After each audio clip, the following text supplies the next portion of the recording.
Hey everyone, this show is brought to you by Driffel's Jerky. Are you like us and love beef jerky, but hate paying those high prices for subpar meat? Well, at drifflesjerky.com, they have the money meat. You said the money meat? That's right, the money meat. Great tasting beef jerky made from top quality cuts of beef at great prices. Use promo code FranchiseTag to get yourself 10% off on your order today. That's DRIFFILLS jerky.com. What's up, everybody? It's Aaron and Ray back again with another episode of Franchise Tag Fantasy Football Podcast. We had a game last night. We did have a game last night. For the most part, we had a one-sided game last night. But Aaron, yes, I want to talk to you real fast. I want to talk to you real fast. I woke up to a text message from Ray this morning. I'm cutting you off because I'm telling this story. We somehow, miraculously, thank you guys, have had great engagement on our last video on YouTube. And we are super close to hitting the milestone of 100 subscribers. So, Ray's idea, but I'm going to say we have something we want to talk to you guys about. So, go ahead, Ray. Floor is yours. So what I wanted to throw out to you guys real fast, so before we get started into the actual show itself, if you find out that you are the 100th subscriber, we would like to give you guys a place in our upcoming listener league next season. So if you could drop a comment for us in below and let us know that you are the 100th subscriber, and we'll get you in the listener league. Yeah, so you better click the subscribe button and type real fast in the comments. That's how it was last time. But thank you for everybody that just joined us in our subscribership. We appreciate your patronage, and let's help grow this channel. Let's do it. Don't forget to join our Discord too, guys. That will be where we do the listener leagues. You can connect with other people to do. I mean, draft season's over now, but we got AMAs, fantasy advice questions, everything like that in there as well. So, yeah, if you got a start and sit question, something like that, you can throw it in there. We'll answer real fast. For sure. Football has happened. Yo, it has happened. And I just want to say again why Josh Allen is the man, a full-grown man, and the front runner for MVP. Preseason front runner for MVP. Week 1 front runner. He was the front runner beforehand too. And if you had any questions as to why and thinking that his stats might be a little mediocre from the last few years, I don't think that's going to be the case this year, guys. What I saw last night was Josh Allen was in command of the entire offense. Exactly. And his stat line said 3 touchdowns, 2 interceptions. Realistically, that should be 3 touchdowns, 1 interception, because Isaiah McKenzie literally tried to catch that one off his chest, and it just so happened to bounce really weird into, was it Floyd's hands? I think Floyd got credit with the turnover there. I'm not sure, but I can tell you right now that it definitely raised some suspicion as to the Isaiah McKenzie truthers, and then it was rebutted really quick with Josh Allen's second touchdown. But what I really want to get into really bad is the panic part of this show. I needed an alarm, but the panic button. If you're a Cam Akers truther, if you're a Cam Akers starter, if you have Cam Akers on your roster, last night did not look good. It's exactly like I said, right? You're going to want to sit him and play Darrell Henderson. I didn't think that it was going to be as bad as it was. It might be just because of the hamstring. He might come back week 2, and even he still didn't look efficient. No, that's the thing, is that's what scared me about it, is that even though he got the attempts that he did, he looked extremely inefficient with those attempts. And I understand that he's back from a very serious Achilles injury. And yes, I understand he had a hamstring issue, but when do those issues stop? When is it that you're going to be able to rely on him this season? My future advice for Cam Akers right now is to hold, bench, and pivot to another option. Hopefully you got one. Yep. Hopefully you do. Darrell Henderson, I think, is probably going to, even though he wasn't very efficient either, he had 6 rushes and 5 targets, or he had 10 rushes, 5 catches or something like that. Yeah. I mean, it wasn't but outside great. Of Cooper Cup, no one was good. There wasn't anybody doing anything.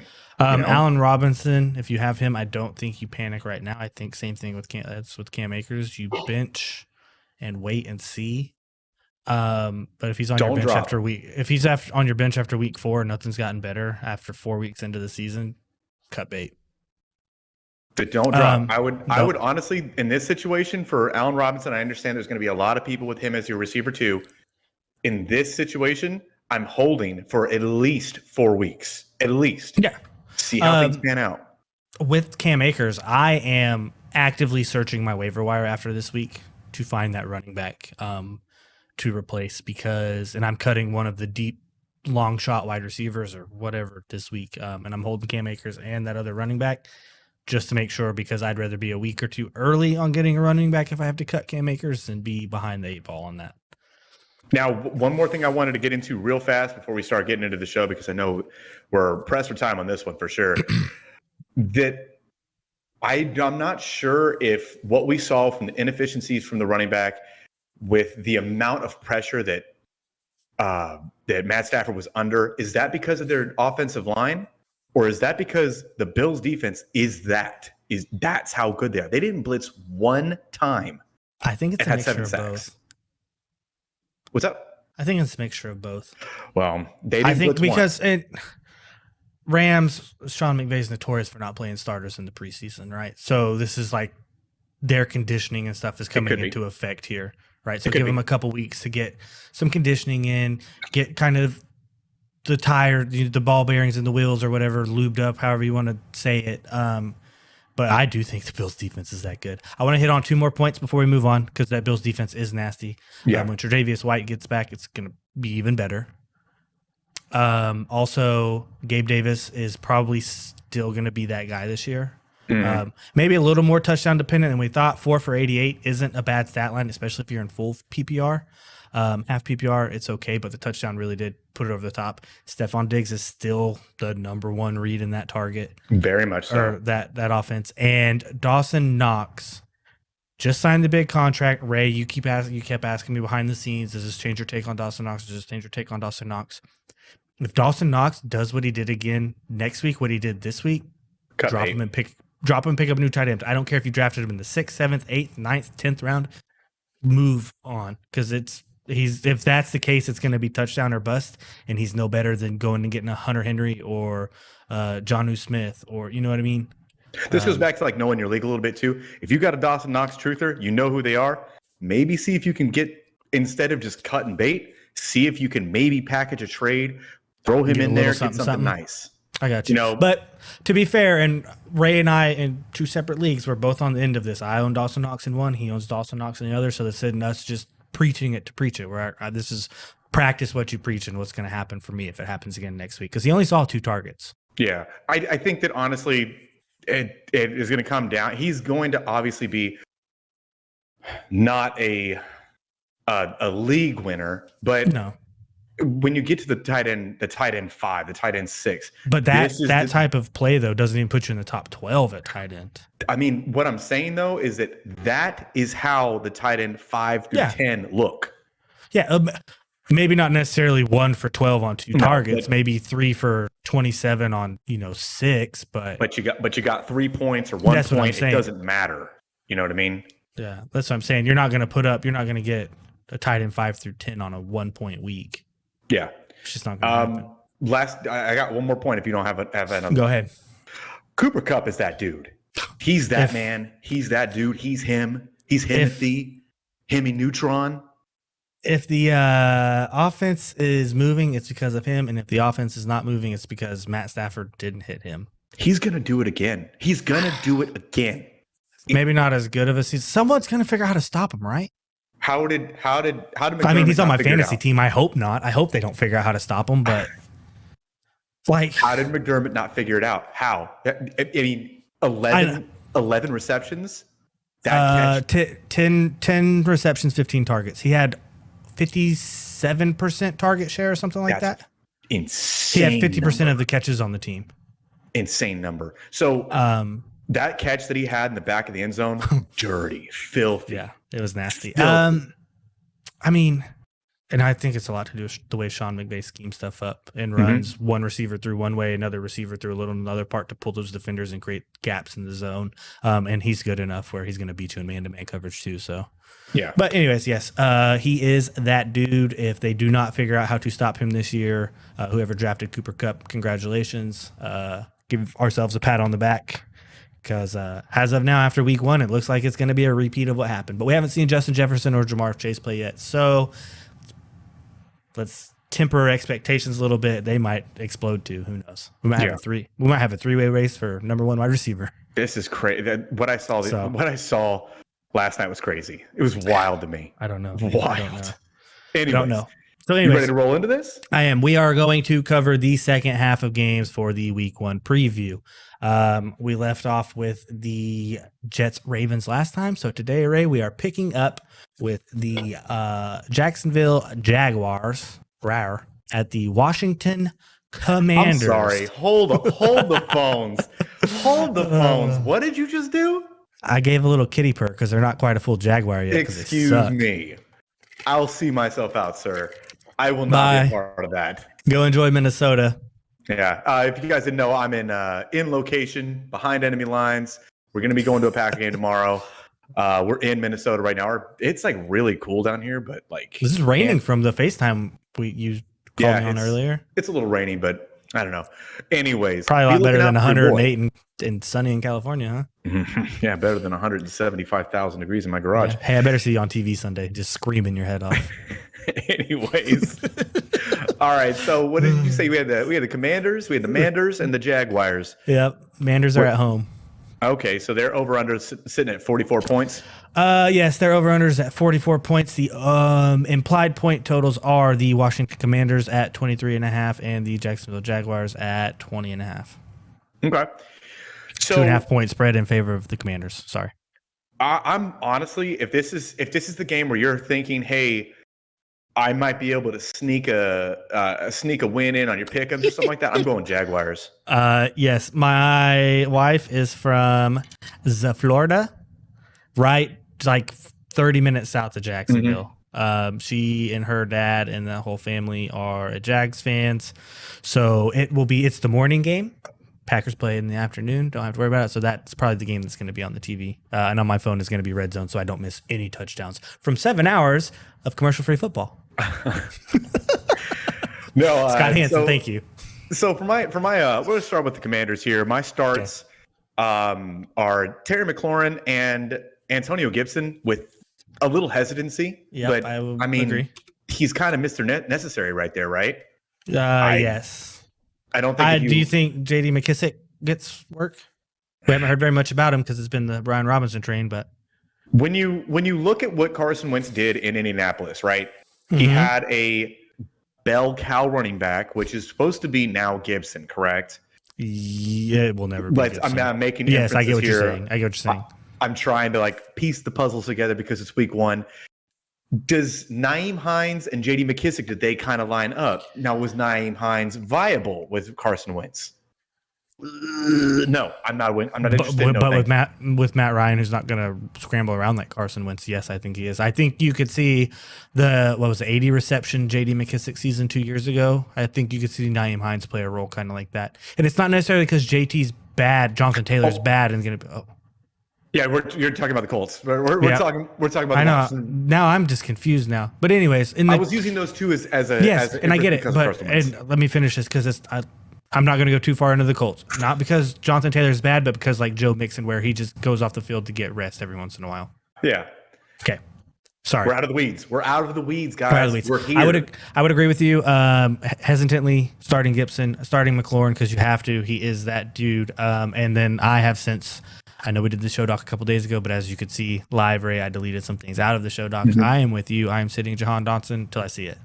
I want to see it. I want to see what Carson Wentz is. I want to see what Curtis Samuels is in this offense. I would like to see how involved Terry McLaurin is and how much Carson Wentz hyper targets him, because I do believe that off of pure volume and talent alone, Terry McLaurin is going to be a really nice start this whole season if he stays healthy. Yeah, I would agree with that. I'm steadily warming on Terry McLaurin. It might be because I drafted him in what is it? What is it on Underdog? The $25 one, the Best Ball Mania that they have. I might have drafted him in Best Ball Mania as a wide receiver 2, so I need him to show up this year. I didn't even show up in a couple leagues, honestly. So, dude, all right, so let me caveat real quick. Oh, okay, go ahead. I'm in so many Best Ball leagues. It's retarded. I think I'm in 14. I really like that sleeper over-unders that they have. You can put some money on it. I like that a lot. That's pretty cool. If you guys aren't on SleeperBot, get on SleeperBot, and then you can do like over-unders, like parlays on your own team or like your opponent's team or something like that. It's pretty cool. And your league gets to see what you do. Back to the Jags. So for the Jaguars, I am starting, I think probably a little reluctantly as well, Travis Etienne, just because you don't know what he is because he missed all last year. But I am, if you drafted him, I think he's probably a worthy flex play. I think you got him late enough that you have 2 other running backs you can fall back on, but he's a worthy flex play there. I think that our league, I know, I get it. Okay, so let me ask you a question. Would you go Etienne or Gibson? Gibson, because I think the Commanders' defense is slightly better.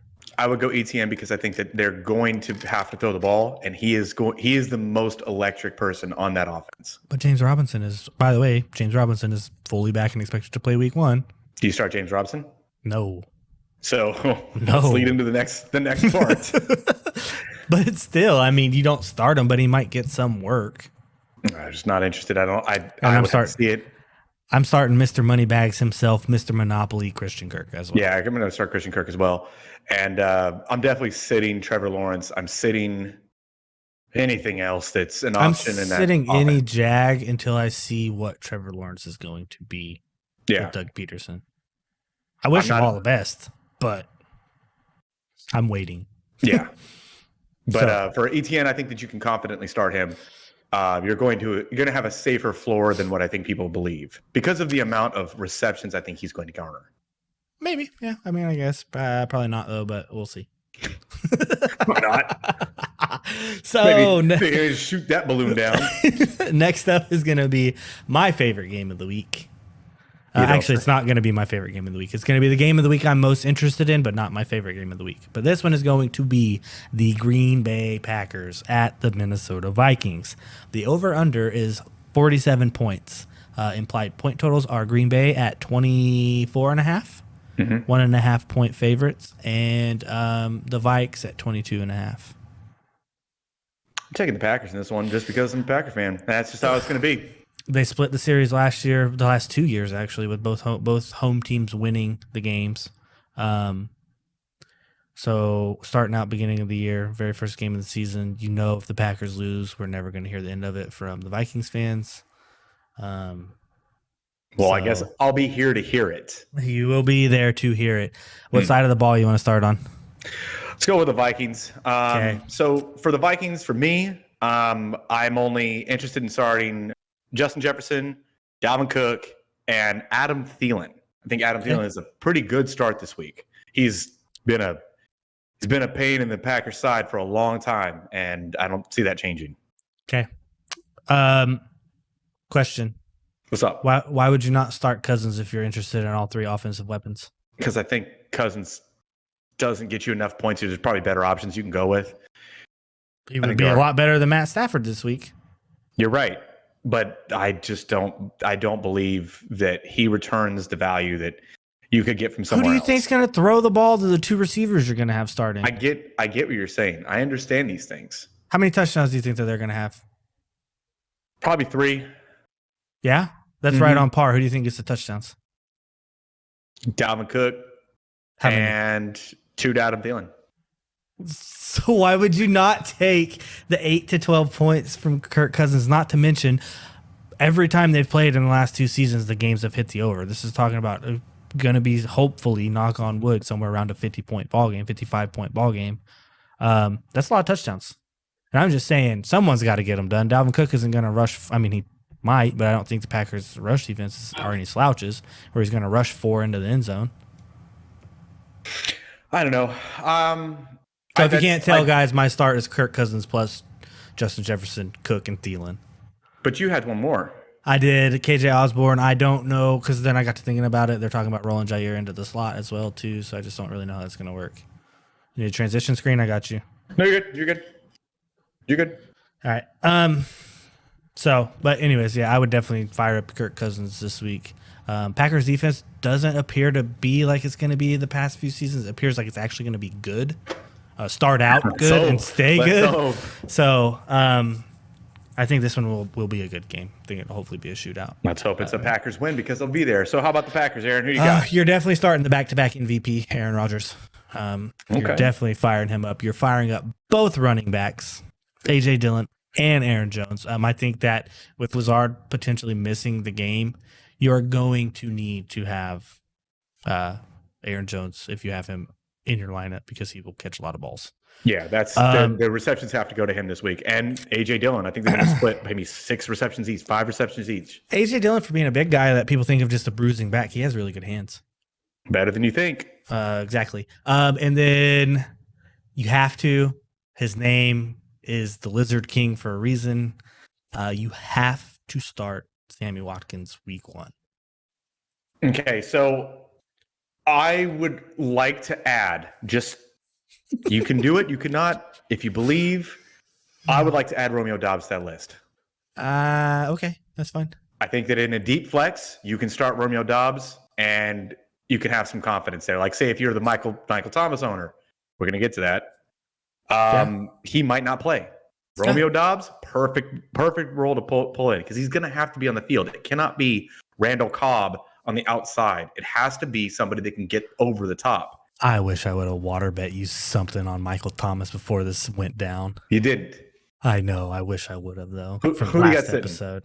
Who do I have sitting? I mean, Lazard. I had Lazard sitting anyways just because of being banged up, but now that he might not play, so that's kind of null and void. And then I would probably sit Robert Tonyan just because he's going to be like Dawson Knox is, where he's going to get some targets, but he's going to need touchdowns. The year I'm that not he had, that interested was until I super see what great. the offense is. Exactly. Easy way to put that. Thank you. Is that who you have sitting? Yeah, I have both of them sitting. And Randall Cobb. You could do better. Romeo Doubs is probably there. Christian Watson, I would consider, but these are Randall all Cobb risks. in a DFS lineup? Randall Cobb? I did. Not a bad decision. I have $3,400. I have one with Lazard, and I have one with Watkins, and I have one with Romeo Doubs. So I have one with Watkins in it too. All right. So anyways, Packers are going to win that one. Next, we have the Giants at the Titans, over under 43.5. Titans are favored by 5.5 points. The implied point totals are 24.5 for the Titans and 19 points for the Giants. Starts for the Titans, Ray? So my start's pretty straightforward. Hunter Henry and Robert Woods, and that's it. You mean Derrick Henry?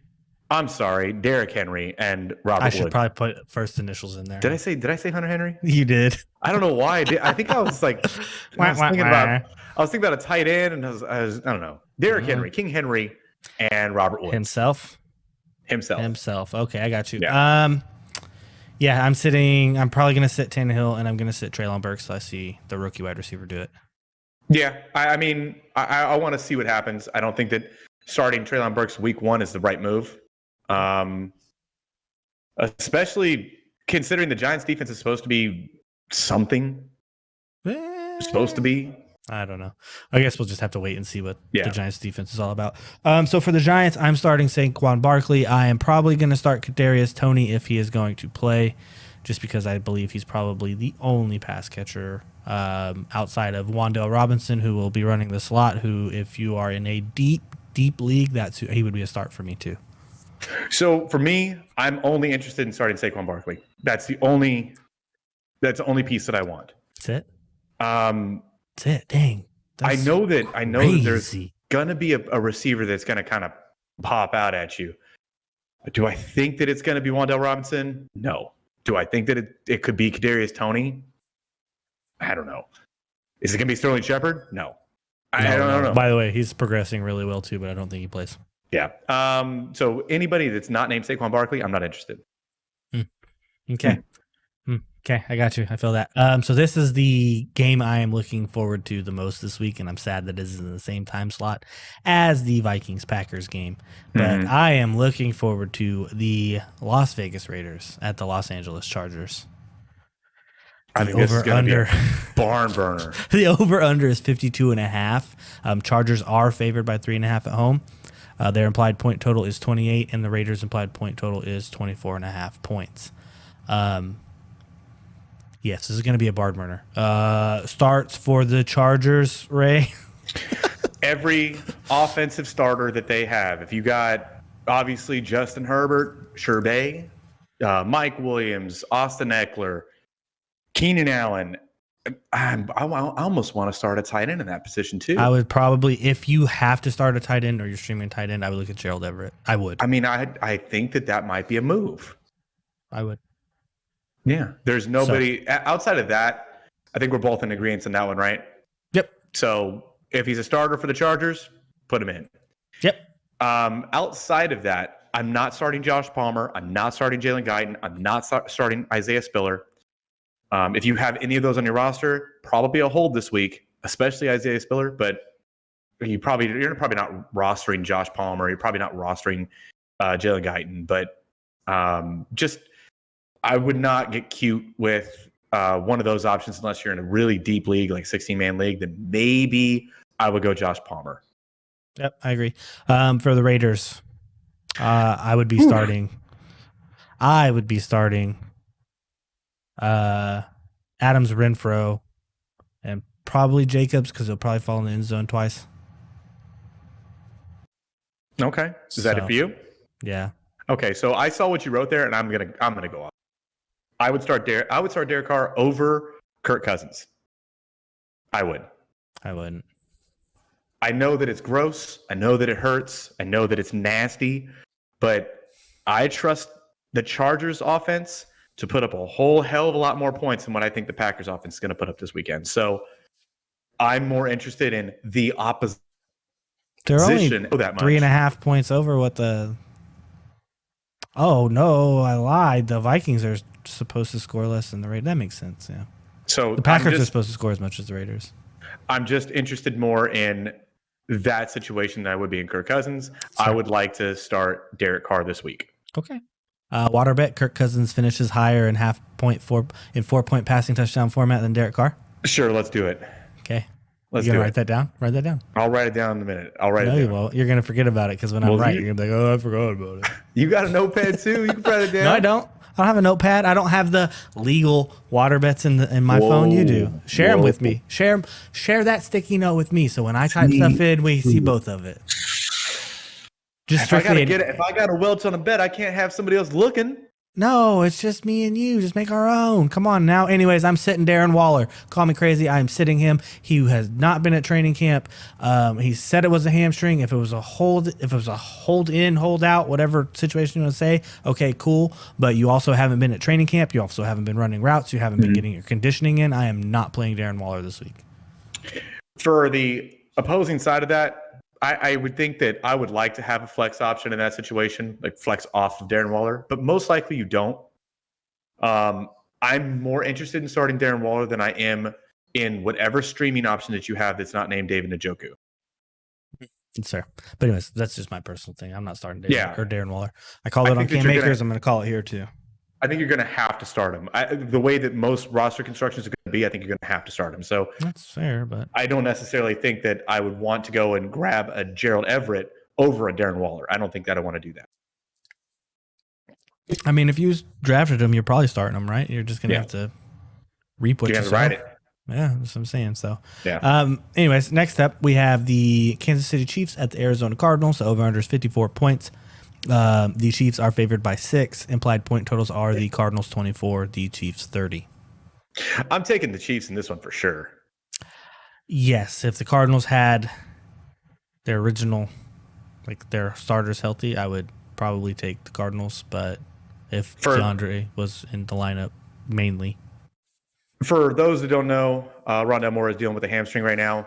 He's officially been ruled out, by the way. Yeah. He would be in consideration to start here, and I think that he would probably be the better start out of him and Marquise Brown, I think. Just I think that why? he's Because got of the hamstring? Well, that For it both scares of me them? that I mean, right? They both have hamstrings now. But I believe more in the hands of Rondale Moore than I do in Marquise Brown, letting you down. You're with just jaded. I think it is. I think it's jaded. You're so jaded. No, you know what? When I'm looking at this and I'm seeing the offensive weapons they have right now, it's Marquise Brown and it's AJ Green. And I understand AJ Green is washed. No James Conner? What's that? No James Conner? No, I'm saying the receiving options. I'm sorry. I did not.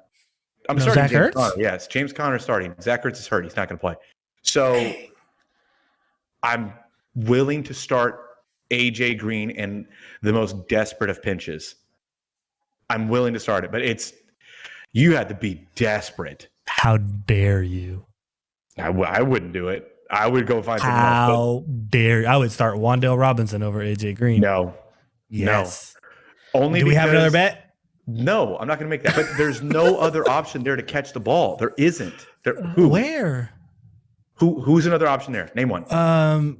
Well, if that's the case, Marquise Brown is going to have to do something. James Conner is going to have to do something. But what's their other tight end? Max something? Crosby? No, their other tight end. They have a tight end.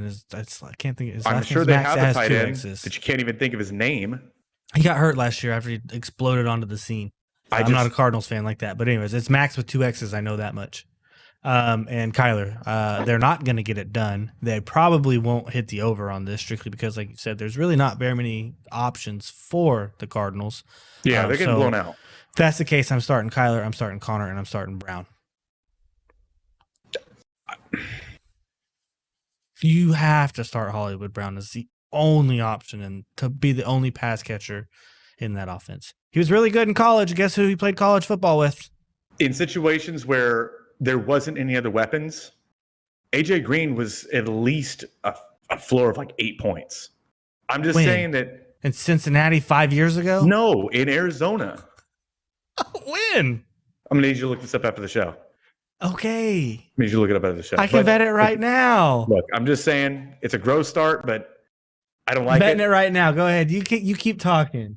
Anyways, going to the sits for the Cardinals, I'm going to Zach Ertz, Rondale Moore, obviously, and really anything else. You're not starting Andy Isabella.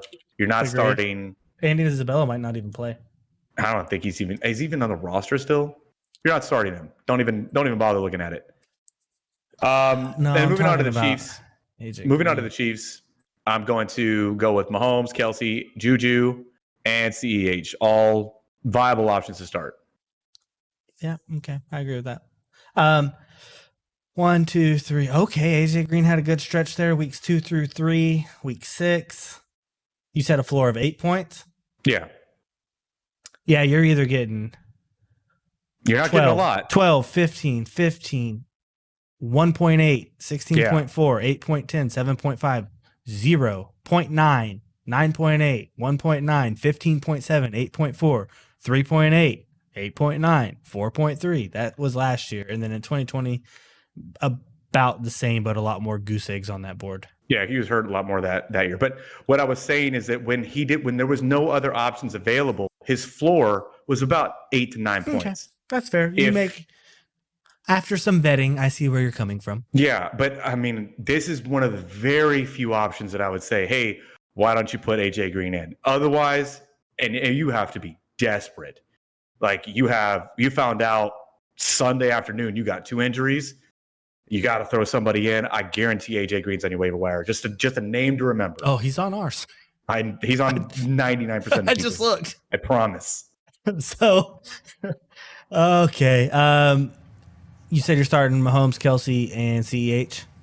Mahomes, Kelsey, Juju, and CEH. Okay, I would agree with that. I'm reluctantly starting CEH, though, just because of the last couple of years. Yeah. It's one of those situations, again, I want to see what he's going to do first. I am sitting MVS. Mm-hmm. If he couldn't do it with Aaron Rodgers in Green Bay, I don't understand how people all of a sudden think he's going to just do it with Patrick Mahomes in Kansas City. I'm not interested in MVS I'm this not season. interested in it at all. And I'm starting Mecole Hardman as well. Or just not starting, sitting. Sitting Mecole Hardman. I'm also sitting every other running back that's in Kansas City. Yep, I'm getting Sky Moore too. Don't get cute. Don't try to put him in your lineup. Nope. Don't do any of that stupid stuff. And hold Isaiah Pacheco because I think he's going to take that job. Yep. So next up, we have the Sunday night game, which happens to be the Tampa Bay Buccaneers at the Dallas Cowboys. Over-under is 51. As we saw last year during week 1 on this game, it was a shootout. Hopefully it will be the same again. Over-under is 51, like I said. The Bucs are favored by 2.5 on the road. Implied point total for them are 26.5 points, basically almost 27, and the Bucs are 24.5. Who do you get started for the Cowboys, Aaron? I have Dak and CeeDee Lamb starting for the Cowboys. Yeah, you're not forgetting a name? Do you want me to try to say Zeke off of sheer volume? I would like you to say that. I'm not saying Zeke off of sheer volume. Tough. So you're sitting Zeke this week? If you drafted him, you have to play him. But if I'm in that situation, I'm not starting Zeke. I don't want to start Zeke, but you have to start Zeke. Okay? I think you have to. Because most likely he's you have to hope for back too. You have to hope for 12 points out of Ezekiel Elliott. I think his floor is 12 points. Against the you think the Bucs D is gonna not be that good? I just think that this Pollard hype train is a little too hyped, and I think that it's still going to be Zeke's backfield. I'm sitting both. I'm not playing the Cowboys running backs against the Bucs D if I don't have to. Zeke is if I don't have to, right? If you have Tony Pollard once again, if you want to roll the dice and because you're a Cowboys truther or you're a Tony Pollard truther and it's going to be his year, you're going to have to wait and see some serious drop-off from Zeke. And speaking of serious drop-off, I don't think that Zeke is going to have it like Zeke used to have it. I think his floor is probably closer to 9 points on a weekly basis. I think that's on the low side. That's what I'm saying. Don't get me wrong. If he was there in the third, I was drafting him everywhere that I could. I'm just being honest because he is that stability. But I think this week against the Bucs defenses normally pick up and take on quicker than offenses. But like I said, if you did draft him, you probably are going to have to start him. Not my number one choice to start, though. Yeah. Since you forced me into giving an answer. Outside of those names we gave you, I'm sitting every other option. I would play Dalton Schultz. If you drafted him, you have to start him. Yeah, you're probably gonna have to play him, but I don't think that it's gonna be a thing. I don't believe it. I have to see it, and I don't believe it. I agree. So I'm probably sitting him. And any other option, any other pass catcher that you can think of that's wearing that star on his helmet, I'm not interested in outside of CeeDee Lamb. Okay, I got you. Bucks, who you starting? I'm going with Leonard Fournette, Mike Evans. I'm also thinking about going with Julio here. Chris Godwin's not going to say one name? You're not going to say one name? I'm going to leave Tom Brady out of that. I'm going to leave Tom Brady out of it. Oh, okay. I'm starting Tom Brady. I'm starting Fournette. I'm starting Evans. I'm sitting Godwin and Julio. I would probably start. I'm trying to just be spicy. I'd probably start Brady. But you don't have to be Carolina Reaper hot. Okay. I think that I would take a shot on Julio this week just because Chris Godwin's not going to be there. Mike Evans is going to garner a lot of the defensive work that's going to be coming out of Dallas. So Julio's going to have weaker coverage. What about Russell Gage? No. What about Scotty Miller? I mean, No. Fine. No. I'm sitting. Chris Godwin's not going to play. I'm sitting Scotty Miller. I'm just anything kidding. with a pulse. Got you. Oh, got it. Goodness gracious. Here we go. Monday Night Football. Revenge game. The revenge game for one Mr. Dangerous Wilson. Russell Wilson. The Denver Broncos are going back to Seattle and playing the Seattle Seahawks. Where do you want to start? Oh, excuse me. The over-under is 45 points. The Broncos are favored by 6.5. The implied point totals are Broncos 25.5 and the Seahawks 19.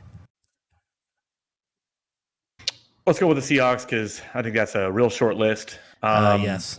I'm really not interested in starting Penny, but out of sheer volume alone, I think that he might have a safe floor there. DK, he was fine with Geno. He wasn't great, but he was fine. He's most likely a receiver too. Throw him in the lineup. He catches the touchdown. You probably win the week. So, yeah. I'm sitting Tyler Lockett. Yep. And anything else in Seattle? Ken Walker. I know I caught some flack this morning that I just completely ignored on the waiver wire. But running backs are scarce, and if you have someone who has the potential to threaten for a starting running back job, it's better to get him early than late. So, but yes, I'm sitting him as of now too. Yeah, I'm sitting Ken Walker. And pay attention to the waiver wire. They might have a drop there just because, it's going to look ugly this week. Yep. Somebody might panic drop. So don't do that. Yeah. And I don't understand. Never mind. That's personal league stuff. We can discuss this later. So Broncos, I'm obviously starting Russ. I'm starting Sutton.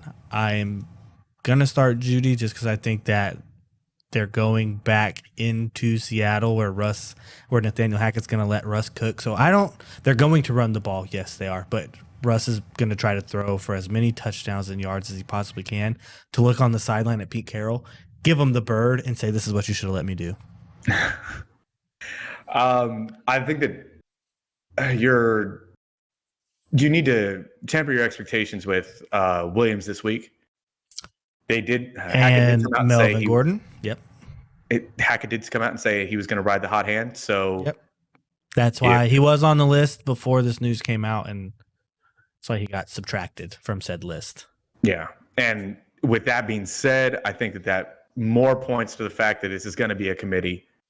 But I do believe that towards the middle part of the season, Javonte just takes over that job altogether. I agree. I think the wheels eventually fall off for Melvin Gordon. But to start out the season, it is going to be it's going to be like it was with Aaron Jones and Jamal Williams when he was in Green Bay, right? Everyone's like, free Aaron Jones, right? Because of Jamal Williams. But everyone could see that he was a better back. But Hackett wanted the committee, so you're going to get the committee until basically he's forced to not be able to do the committee anymore.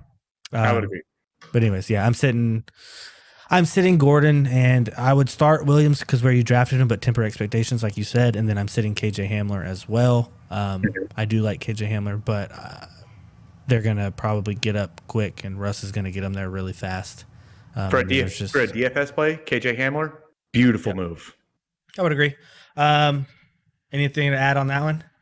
That's it. All right, cool. I'm gonna put you on the spot here. I need your quarterback start of the week. Man, it's got to be Trey Lance. Okay, mine's Jalen Hurts. Okay, I'm gonna need your running back start of the week. Aaron Jones. Oh, I hate you. Aaron Jones. I hate you. Or you know what? I'll go. I know it's low hanging fruit. Jonathan Taylor's gonna have a great week. Oh my gosh, really? He's gonna have a great week. I don't like you. I'll go. I don't want to go Aaron Jones because that's really where you wanted to go to begin with. I'm trying to look here. Sorry, give me 1 second. I will go. Talking. A lot of TikToks here, Aaron. Talking. There's a lot going on this week. I'll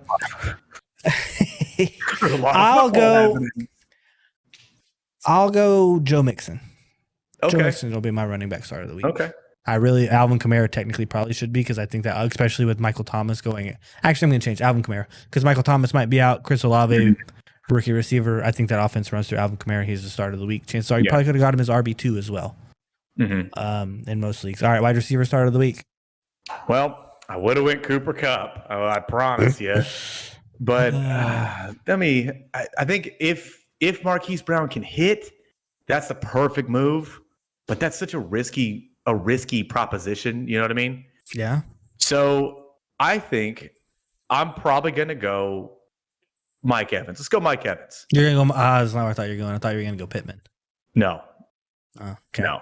So I would love to go Pittman, right? Like Michael Pittman Jr., but my wide receiver start of the week is going to be Brandon Cooks. Houston Texans are going to get behind quick and early in that game, and they're going to have to throw to get out of the hole. So my start of the week is going to be Brandon Cooks at the running back. Okay. Tight end start of the week. Does it really matter? Let's give one. Mark Andrews. The lowest hanging fruit. Travis Kelce is going to be great. Yep, Travis Kelce. If you're going Mark Andrews, I'm going Travis Kelce. Let me find the lowest hanging fruit possible and grab onto that. Oh man, I'm looking here. Yeah, that's maybe Dallas Goedert. I That's think Dallas Goedert's probably got in line to have a good game. yeah. I'll go Dalton Schultz. Start the Sure. Dalton Schultz. Sure. There's really no. I mean, I'm trying to find teams with decent tight ends that aren't Andrews, Kelsey, Waller, because not this week because I'm sitting them, and then Kittle's hurt with a groin injury before the season even starts, so you can't start him. So there you go. Fire up That's your Devos. And then your defenses, I'm going to roll out the Colts defense. I've been saying it since the first episode we had this week that the Colts defense is going to be my smash start this week. Yep. Bills defense isn't a bad shout. Well, I mean, I would probably start.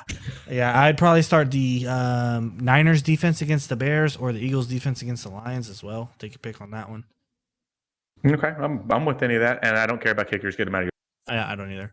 So, anyways, Ray, as always, do you have anything else?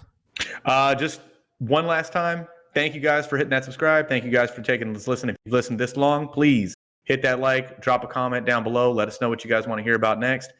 If there's any topics that you guys want us to talk about, something like that, please let us know. And take a look for the Discord link in the comments because I'm going to make sure that's posted in there as well. So it's really easy. I will have it pop up on the screen right now as well. And that's all I have. Okay. Well, buddy, please have fun. Be safe. Don't catch corona while you're in Minnesota. Stay warm because typically it's a little cold up there. It's a tad chilly outside. Especially when it's raining outside. Have fun at the game. Please send me pictures. Let me know how it is. Don't forget my game day pin, please. I won't. And then, as always, guys, we will see you later.